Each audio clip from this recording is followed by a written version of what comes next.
Today, to know the true history behind the Jack Daniel's Tennessee whiskey. Ooh. The reality ni kwamba in the background, there was a black slave who actually distilled the drink, akaitengeneza ikaa na ile ladha unayosikia sasa hivi. Historia yake ya kweli imefichwa kwa miaka mingi.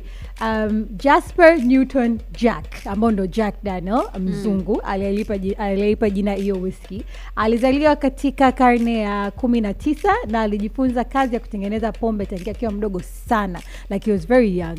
And for decades, the official story ambao alikuwa anatuambia ni kwamba Jack Daniels alifundishwa kudistill pombe na pasta wake. Yani pasta alikuwa anamfundisha jinsi kufanya distillation. Kumbe walisia ni kwamba huyo pasta alikuwa ni slave owner. Na alikuwa ana huyo slave ambao ni master distillery. Huyo slave mtu mweusi, jina lake alikuwa anaitwa Nearest Green.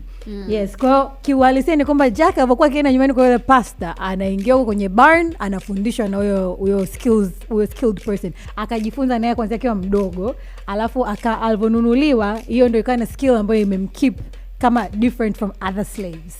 So akawa anafanya hii process ya distillery ambayo inaitwa the Lincoln Country process, ambayo ndo alimfundisha Jack Daniels, ambayo ndo ikatengeneza hiyo whiskey.